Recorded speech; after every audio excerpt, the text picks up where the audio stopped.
Hello दोस्तों, स्वागत है आपका एक बार फिर से मेरे चैनल एसआर एजुकेशन फंडा में। तो चलिए शुरू करते हैं वीकली करंट अफेयर्स 30 जुलाई से 5 अगस्त तक। पहला क्वेश्चन है, अमृत भारत स्टेशन योजना के तहत केंद्र सरकार ने पहले चरण में कितने स्टेशन को शामिल किया है? तो इसका आंसर है 508। अमृत भारत स्टेशन योजना क्या है? ये केंद्र सरकार की योजना है। इसके तहत 1309 स्टेशनों का आधुनिकीकरण का प्लान है। पहले चरण में 508 स्टेशनों के आधुनिकीकरण का प्लान है। इस योजना के तहत रेलवे स्टेशनों को सिटी सेंटर के रूप में विकसित किया जाएगा। नेक्स्ट क्वेश्चन क्या है? केंद्र सरकार ने ऑयल इंडिया लिमिटेड OIL को अपग्रेड करके किस रत्न का दर्जा दिया है? किस रत्न का दर्जा दिया है OIL को? इसको दिया है महारत्न का दर्जा। किसका? महारत्न का। महारत्न के लिए क्या योग्यता चाहिए? तो इसके लिए योग्यता चाहिए पिछले 3 सालों का औसत जो टर्नओवर है वो 25,000 करोड़ रुपए होना चाहिए या उससे ज़्यादा होना चाहिए। औसत प्रॉफिट 2500 करोड़ रुपए का होना जरूरी है तथा कंपनी का ग्लोबल प्रेजेंस होना जरूरी है। इस समय जो देश में कुल महारत्न कंपनियां हैं वो कितनी है? वो 13 है। कितनी? 13। ऑयल इंडिया लिमिटेड के बारे में जान लेते हैं। इसकी स्थापना हुई 1959 में। इसका मुख्यालय है दुरियाजान, असम में और इस समय इसके चेयरमैन है डॉक्टर रंजीत रतन। कौन? डॉक्टर रंजीत रतन। नेक्स्ट क्वेश्चन क्या है? स्वतंत्रता दिवस को लेकर प्रधानमंत्री नरेंद्र मोदी ने कौन सा अभियान शुरू किया है? ये काफ़ी इंपॉर्टेंट है एग्जाम की दृष्टि से। इस अभियान का नाम है मेरी माटी मेरा देश। मेरी माटी मेरा देश। किस नियामक संगठन ने कॉरपोरेट ऋण बाजार विकास कोष CDMDF की स्थापना की है? तो इसका आंसर है सेबी ने। किसने? सेबी ने। सेबी का फुल फॉर्म क्या है? इसका है, हिंदी में कहें तो भारतीय प्रतिभूति और विनिमय बोर्ड, और इंग्लिश में बोलेंगे इसको तो securities and exchange board of India. हाल ही में जारी रिपोर्ट के अनुसार वर्ष 2022 में किस देश की जनसंख्या 8 लाख कम हो गई है? तो इसका आंसर है जापान। जापान की जो जनसंख्या है वो लगातार कम हो रही है। नेक्स्ट क्वेश्चन क्या है? देश के कैबिनेट सचिव का नाम बताएं जिनका कार्यकाल केंद्र सरकार ने तीसरी बार 1 साल के लिए बढ़ा दिया है। तो इसका आंसर है राजीव गौबा। अब इसके कार्यकाल बढ़ाने के पीछे देखिए इसकी भूमिका क्या है।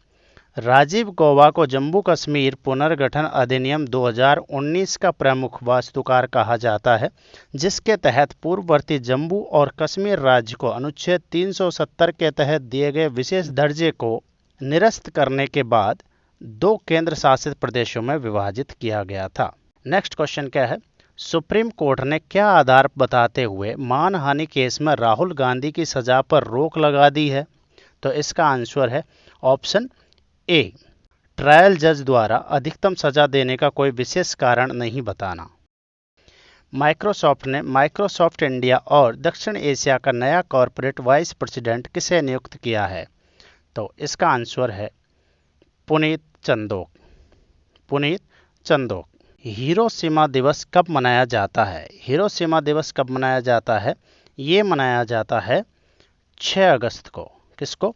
6 अगस्त को। इसके पीछे का कारण क्या है? देखिए, ये जो 6 अगस्त 1945 है ना, इसको अमेरिका ने जापान के हिरोशिमा शहर पर लिटिल बॉय नाम का जो बम है, परमाणु बम, वो गिराया था। इसलिए इस दिन हिरोशिमा दिवस मनाया जाता है। इसके 3 दिन बाद 9 अगस्त 1945 को ही जापान के नागासाकी शहर पर दूसरा परमाणु बम गिराया गया था। हर साल 6 अगस्त को हिरोशिमा दिवस परमाणु ऊर्जा और परमाणु हथियारों के खतरे के बारे में शांति को बढ़ावा देने और जागरूकता फैलाने के लिए मनाया जाता है। नेक्स्ट क्वेश्चन क्या है? देखिए, केंद्र सरकार ने ONGC विदेश लिमिटेड OVL को अपग्रेड करके किस रत्न का दर्जा दिया है? तो इसका आंसर है नवरत्न का। OVL को नवरत्न का दर्जा दिया है। देखिए, ONGC जो है वो ऑलरेडी महारत्ना कंपनी है। इसकी स्थापना 1956 में हुई। इसके चेयरमैन इस समय अरुण कुमार सिंह है। ONGC विदेश लिमिटेड जो OVL है, जो अभी अभी नवरत्ना बनाई गई है, ये क्या है? ये ONGC की पूर्ण स्वामित्व वाली सहायक कंपनी है, यानी सब्सिडियरी है। इस सब्सिडियरी का जो गठन हुआ यानी स्थापना हुई वो हुई थी 1965 में। विश्व तीरंदाजी यानी आर्चरी चैंपियनशिप के 92 साल के इतिहास में पहली बार भारत को गोल्ड मेडल किन खिलाड़ियों की विमेंस कंपाउंड टीम ने दिलाया? इसका आंसर है ऑप्शन डी, अदिति गोपीचंद स्वामी, ज्योति सुरेखा वेन्नम और परनीत कौर। राष्ट्रीय मूल्यांकन और प्रत्यायन परिषद यानी नाक के नए निदेशक कौन बने हैं? तो इसका आंसर है गणेशन कनविरान। गणेशन कनविरान। तो नाक के बारे में पढ़ लेते हैं।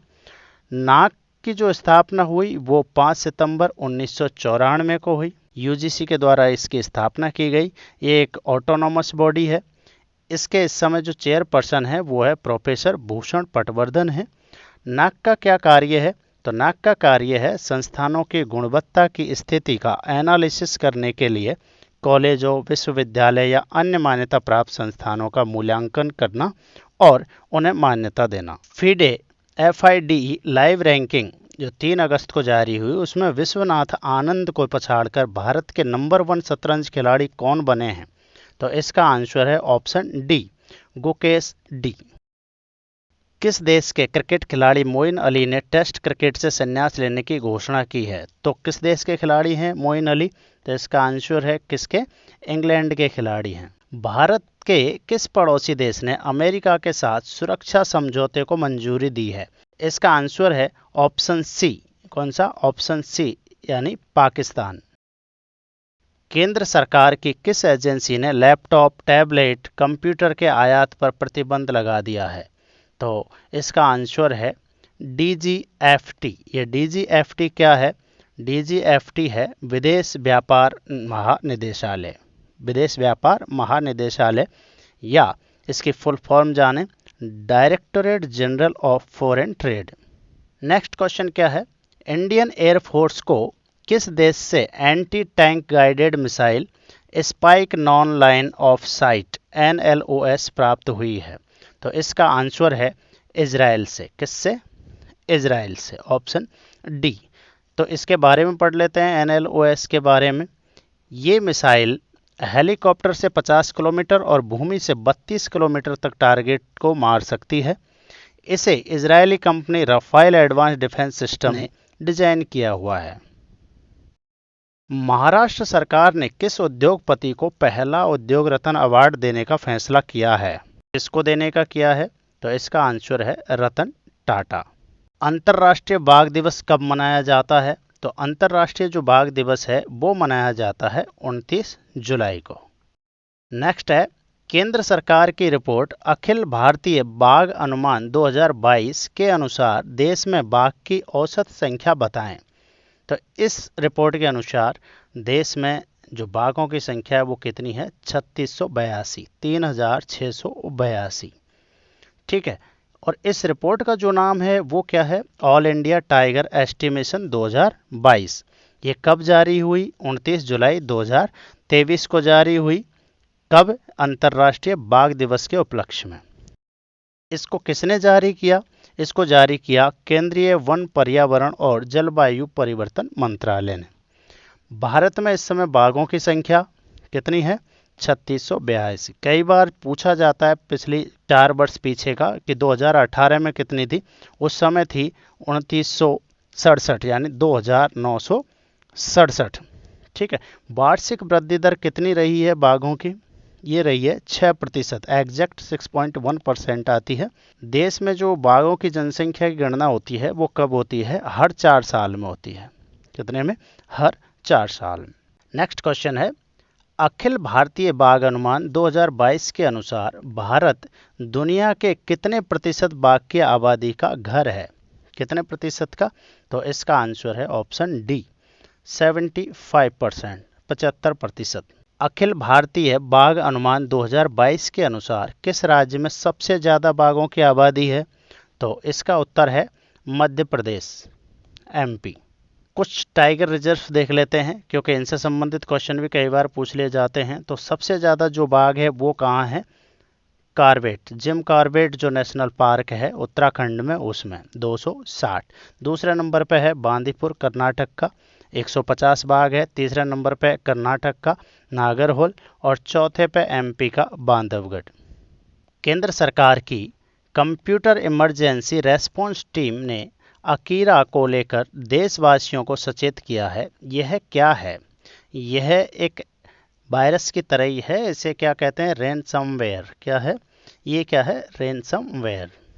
पुस्तक हाउ प्राइम मिनिस्टर डिसाइड की लेखक का नाम बताएं। तो इसके लेखक का नाम क्या है?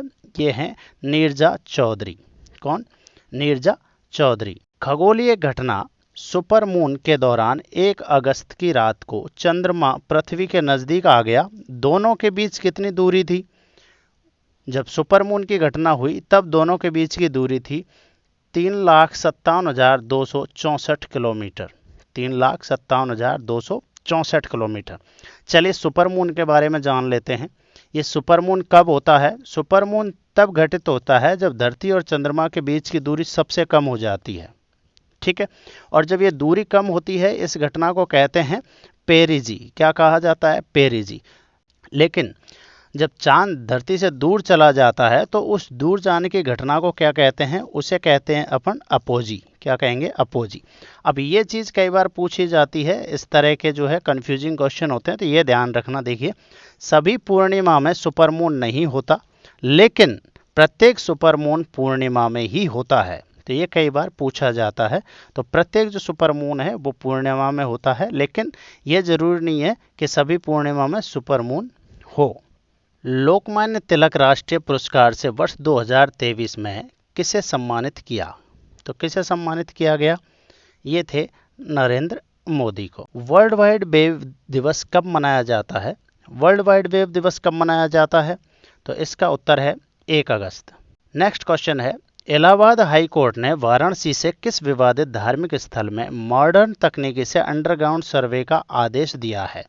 तो इसका आंसर है ऑप्शन बी, ज्ञानपीठ मस्जिद में। किसमें? ज्ञानपीठ मस्जिद।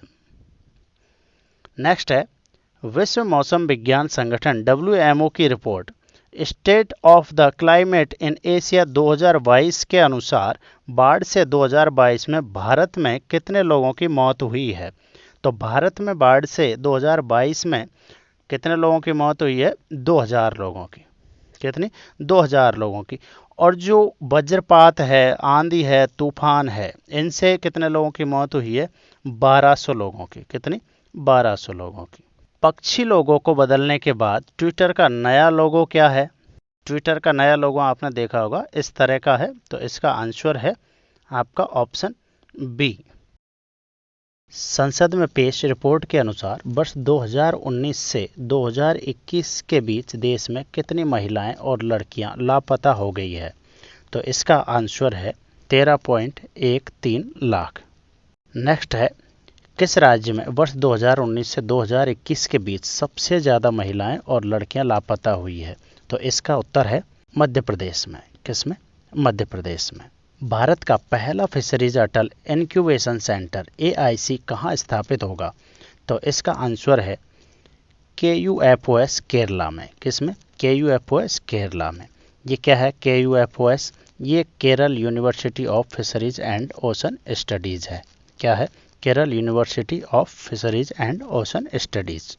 नेक्स्ट क्वेश्चन क्या है, आयरलैंड के दौरे के लिए भारतीय T20 टीम का कप्तान किसे बनाया गया है? ये बनाया गया है जसप्रीत बुमराह को।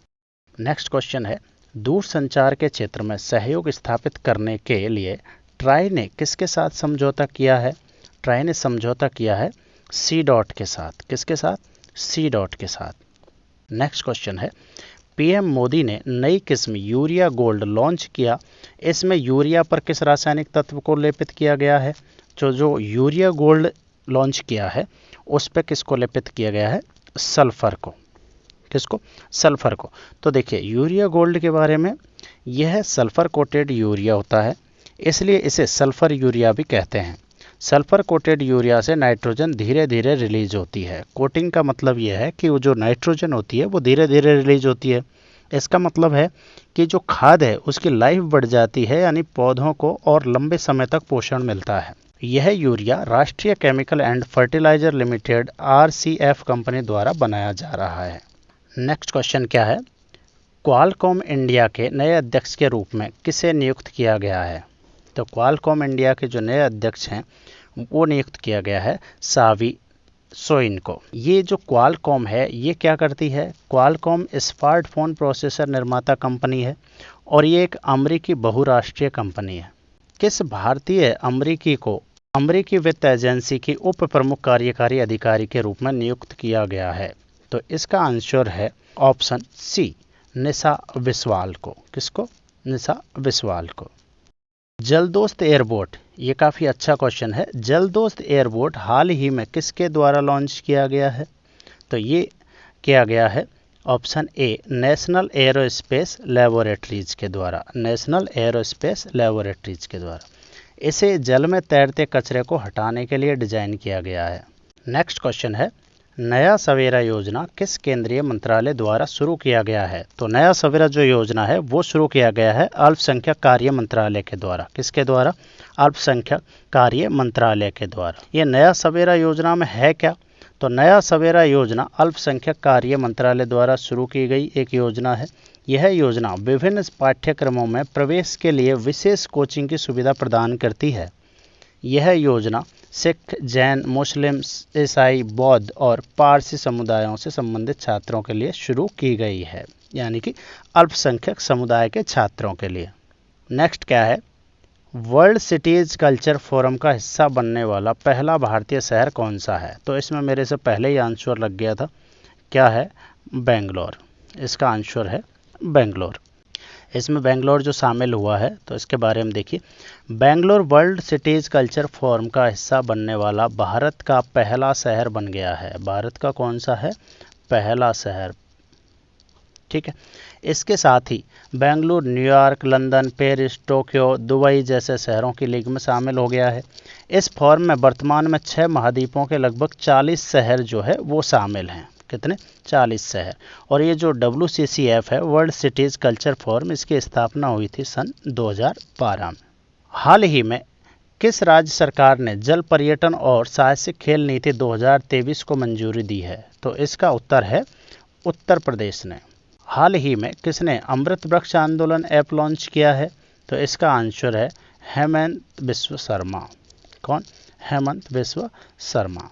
हाल ही में भारत की G20 अध्यक्षता के तहत थिंक 20 यानी थिंक जो T20 है, शिखर सम्मेलन का आयोजन कहां पर शुरू किया गया है? तो इसका आंसर है कर्नाटक। हाल ही में जलवायु परिवर्तन पर अंतर सरकारी पैनल IPCC के नए अध्यक्ष के रूप में किसे नियुक्त किया गया है? तो इसका आंसर है जेम्स स्केया। तो चलिए दोस्तों, अब आपके लिए भी एक क्वेश्चन है, इसका आंसर आपको देना है। किस राज्य अर्थात UT में दुनिया के सबसे बड़े म्यूजियम युगे युगीन भारत, कौन सा?